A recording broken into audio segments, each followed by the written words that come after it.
je suis propriétaire, je fais ce que je veux. Vraiment, je vous raconte cette semaine l'histoire d'une locataire fort incommodée par les nuisances sonores subies dans son appartement. En 2006, la société A conclut avec la société O un bail à construction. Elle conserve toutefois la possibilité de sous-louer à son personnel un certain nombre d'appartements. En 2008, la société A donne à bail à l'une de ses salariés un logement de fonction. Cependant, très vite, la locataire se plaint de nuisances sonores très importantes en provenance du local chaufferie situé sous son appartement. Des discussions ont lieu mais n'aboutissent pas. La société A décide alors de solliciter en justice la désignation d'un expert qui aura pour mission d'une part de déterminer la cause des nuisances et d'autre part les mesures propres à y remédier. Et parallèlement, Madame L engage une action à l'encontre des sociétés A et O pour obtenir leur condamnation à réaliser les travaux nécessaires à une jouissance paisible. L'expert judiciaire est nommé, il dépose son rapport et il conclut que les nuisances sonores tiennent au liaisonnement rigide des équipements de la chaufferie avec les parois de cette dernière, à savoir le sol, les murs et les plafonds. Autrement dit, les canalisations qui sont bruyantes sont plus ou moins reliées au mur, au sol et au plafond, et c'est ça qui fait du bruit dans l'appartement du dessus.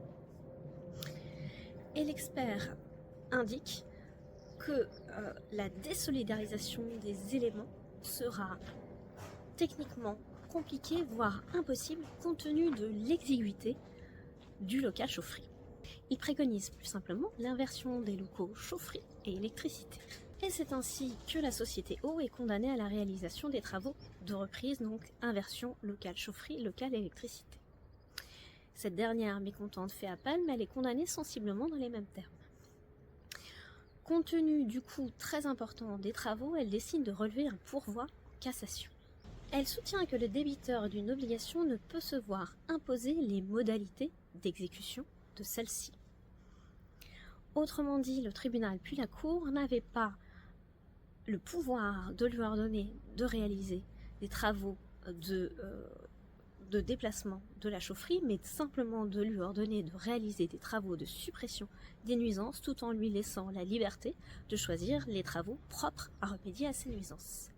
À votre avis, a-t-elle obtenu gain de cause ? La réponse est non.